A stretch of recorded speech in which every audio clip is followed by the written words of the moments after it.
Salam, salam outsider, le débrief commence maintenant. La question à se poser aujourd'hui, c'est comment va Liverpool. Je dis bien comment va Liverpool, c'est important. La saison reprend dans même pas 3 semaines. Liverpool va reprendre, je dis bien, une nouvelle quête envers la Première Ligue. C'est difficile de gagner la Première Ligue. Vous-même, vous le savez. Liverpool a gagné la Première Ligue l'année du Covid. 2019-2020, si je ne me trompe pas, ils sont champions avec 99 points. Malheureusement, pour la première fois qu'ils étaient champions depuis 30 ans. Depuis 30 ans, il y a des boys, ils sont nés, ils n'ont jamais vu Liverpool gagner le titre de la Première Ligue. Et l'année où Liverpool gagne le titre de la Première Ligue, il y a le Covid, les stades sont vides.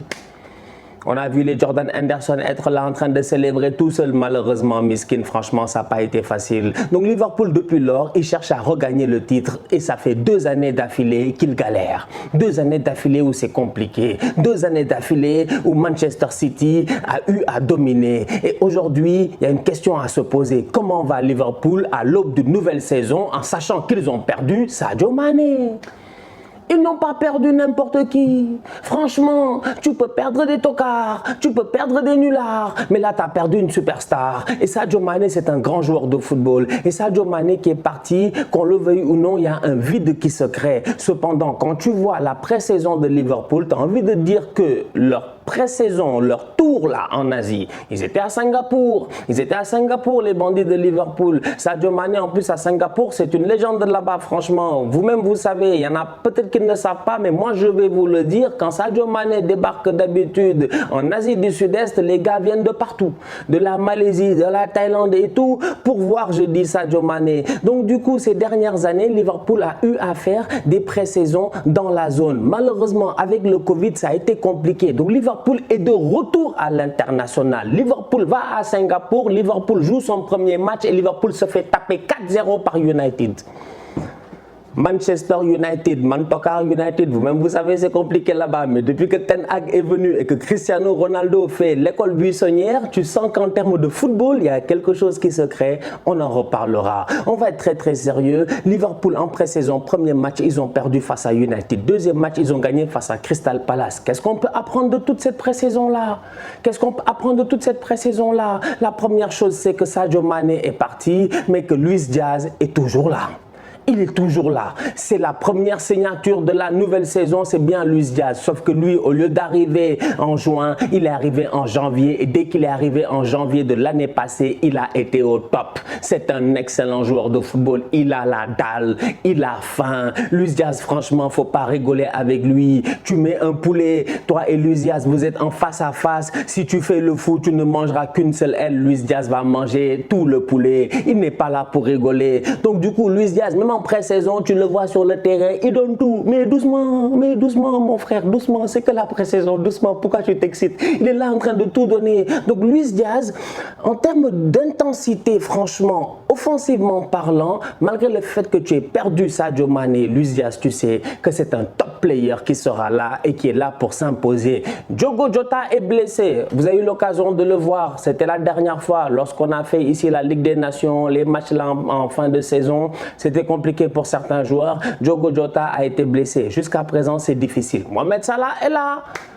Mohamed Salah est là. Et Fabinho en a parlé récemment. Tout va bien. Il est bien, il est tranquille. Salah, il était heureux. Il était bien relax. Quand tu le vois, lui et Trent Alexander-Arnold sur le terrain, tu sens qu'absolument rien n'a changé. La seule chose qui a changé avec Mohamed Salah, c'est que maintenant, il a un contrat de 3 ans. Il a renouvelé son contrat et ça, mentalement, tu sens que ça l'a libéré. Je vous rappelle que Salah, à la fin de saison passée, c'était un grand tocard. Mais Salah a été un nulard ici, mais pour rien du tout. Salah, tout grand Salah qu'il est, tout grand joueur qu'il est, franchement, et je dis ça pour rigoler. Vous-même, vous savez tout le respect qu'on a pour Mohamed Salah. Cependant, Mohamed Salah, entre vous et moi, franchement, depuis que nous, Sénégalais, on l'a traumatisé entre Coupe d'Afrique et qualification de Coupe du Monde, quand il est revenu à Liverpool, si je ne me trompe pas, lors des 10 derniers matchs de championnat, est-ce qu'il a marqué 2 buts? Je pense qu'il met un but. Vite fait comme ça, en passant. Donc Mohamed Salah a traversé une fin de saison très compliquée. Très compliquée. Mais là, en pré-saison, tu le vois, il est heureux, il est souriant, il a reçu son chèque. Tout va bien, il est là pour 3 ans, le projet offensif est autour de lui. Que dire de Bobby Firmino? Parce qu'il y en a beaucoup qui l'oublient et c'est vrai. Bobby Firmino, franchement, l'année passée, je ne sais pas, il était où? Mais Bobby, on t'a cherché. Bobby, tu es où? Bobby, Bobby Firmino, le faux neuf des faux neufs. C'est-à-dire que tu ne peux pas faire plus faux neuf que Bobby Firmino. Karim Benzema peut faire faux neuf jusqu'à demain. Il ne peut pas dézonner mieux que Bobby Firmino. Personne n'est plus fort en termes de dézonnement que Bobby Firmino. Il passe son temps, je dis bien, on va être très très sérieux, à être à gauche, à droite. Il redescend au milieu de terrain. Il est très très généreux. Il est très très intelligent sur un terrain de football. Et Bobby Firmino, quand tu le vois en pré-saison, tu sens qu'il va être en forme et qu'il va être au top cette saison. Donc du coup, franchement, cette équipe de Liverpool-là, je le dis encore une fois, malgré la perte de Sadio Mané, j'ai envie de dire qu'offensivement parlant, les gars qui étaient là la saison passée, cette saison, ils seront déterminants et je sens qu'ils seront au top. Luis Diaz, Firmino, Salah, ça va se gérer. Et attendons le retour de blessure de Diogo Jota. J'ai parlé de ceux qui étaient là la saison passée. Et chez vous, là où vous êtes, je vous connais. Là où vous êtes, ouais, mais et puis Darwin Núñez. J'ai dit, mais Darwin Núñez, il est là, c'est pas facile. Là, il a fait 2 matchs de pré-saison, ça n'a pas été facile. Il a fait des ratés là-bas, monumentaux. On n'a rien compris. Darwin Núñez cadre le ballon, il frappe le ballon en l'air. Mais c'est pas grave, c'est pas grave. Le boy, on connaît son potentiel, on connaît son talent, on sait ce qu'il vaut. Donc, du coup, sincèrement, Darwin Núñez, il faut lui donner le temps. Et ça, je pense que Jürgen Klopp, il l'a compris et il va lui donner le temps. Donnez-lui le temps calmement de s'acclimater. Il est très très jeune. Il est venu pour s'installer. Il est venu sur le long terme. Je ne vois pas pourquoi il ne va pas réussir. C'est pas parce qu'on a joué 2 matchs de pré-saison que tu as fait 2 ratés, je dis bien, à la Mitroglou, que ça veut dire qu'on doit te clouer. Non, laissez le petit tranquille, franchement. Donc moi, sincèrement, Darwin Núñez, je ne m'inquiète pas. D'un autre côté, il y a eu quand même d'autres recrues qui ont été au niveau de Liverpool, parce que Liverpool, en ce moment, ils font un truc à la Chelsea. Je ne sais pas si vous avez remarqué. Là, vous n'avez pas remarqué, je vais vous expliquer. C'est Chelsea, l'année passée, ils sont venus, ils ont claqué tout leur argent sur Lukaku. Ils n'ont pas fait de recrutement. Ils ont tout mis sur Lukaku. Presque 100 et quelques millions. C'est incroyable. C'est ça que les gars viennent de faire en fait sur Darwin Núñez. Ils ont mis près de 100 millions. Donc du coup, après, tu ne peux pas te mettre à dépenser à gauche et à droite à moins que tu ne vendes. Donc du coup, tu te rends compte que cette équipe de Liverpool, là, la saison prochaine, elle va se baser, je dis bien, sur un cœur qui est déjà existant. Vous le connaissez. Les Salah, les Firmino, les Luis Diaz, les Jota, les Henderson, les Thiago, les Van Dijk, les Ibrahim Konaté, les Matip, etc. Je ne sais pas, il y a tout un cœur que vous connaissez déjà, mais il y a d'autres petits boys qui vont venir rentrer dans ça. Et ces petits boys-là, il y en a qui sont pertinents, et parmi ceux-là, il y en a qu'on a eu l'occasion de voir en pré-saison. Il y a Harvey Elliott. Il y a Harvey Elliott. Les fans de Première Ligue, ils savent. C'est qu'il y en a, on parle comme ça, ils pensent que dans le monde, les petits là, sans acte de naissance, il n'y a que des Gavi et des Pedri. Mais chacun a ses Gavi et ses Pedri. Franchement, à Liverpool, ils ont leur Harvey Elliott. Un top player, un jeune homme qui est très très dangereux, un gamin qui est très intelligent, il sait se déplacer, c'est un très bon milieu de terrain et je suis convaincu que cette saison, il saura tirer son épingle du jeu. Il faut juste prier qu'il ne se blesse pas. Parce que la saison passée, en début de saison, mais c'est lui qui nous bluffe. C'est le boy Elliott, il est sur le terrain, on ne comprend pas. On se dit, il vient d'où lui? Lui, il vient d'où? Il vient d'où? 1 an plus tard, après une longue blessure, j'espère que là, il pourra s'installer. Que dire de Fabio Carvalho? Le boy, il était à Fulham, tranquillement posé, mais c'est un boy dangereux. Quand tu le vois dans ses mouvements et tout, tu as envie de... C'est du Philippe Coutinho. C'est du Philippe Coutinho, c'est vintage, ça va vite, c'est vif, c'est de la perforation. Le boy, il peut jouer au milieu de terrain, mais il peut jouer ailier aussi. Et je pense qu'il a eu, si je ne me trompe pas, l'occasion de jouer dans cette position-là d'ailier. Fabio Carvalho va t'apporter un plus. Voilà une équipe de Liverpool qui, Jürgen Klopp le sait, doit rester compétitive. Tu as vu les transferts de Manchester City, toi?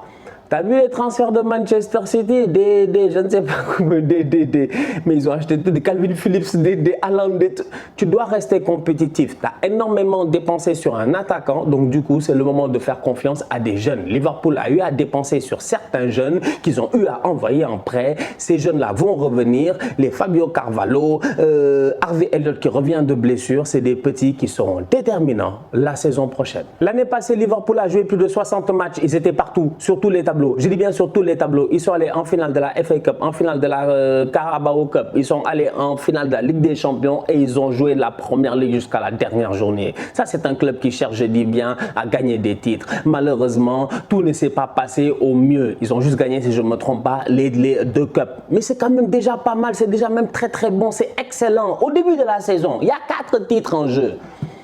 Toi, tu en gagnes 2.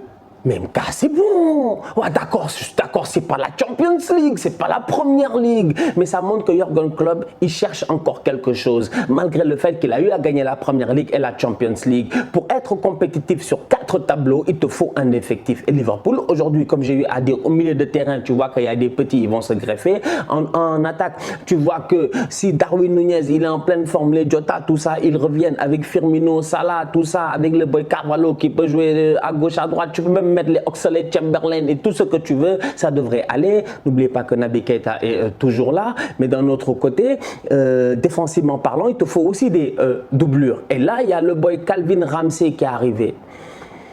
De quelque part là-bas en Écosse, Aberdeen, voilà. J'ai vu des vidéos. Voilà, je ne vais pas vous dire j'ai vu le boy jouer parce que je ne l'ai pas vu jouer. Ça, c'est des affaires de... J'ai vu des vidéos. Donc pour moi, c'est un recrutement YouTube. Mais le boy, il est fort. Hein. Le boy, il est fort. En fait, lui, il a fini meilleur jeune joueur du championnat écossais déjà. À la base, s'il n'est pas meilleur latéral du championnat écossais. Je dis, voilà, Trent Alexander-Arnold numéro 2 aujourd'hui à Liverpool. Ça va être très important, je dis, au courant de la saison, d'instaurer cette rotation-là. On a eu l'occasion de voir sur le côté gauche que Robertson a une doublure. Robertson a une doublure, franchement. Le boy Tsimikas, il était là, il était efficace. Maintenant, il va falloir trouver une doublure aussi efficace à Trent Alexander-Arnold parce que la saison passée, c'était du dépannage.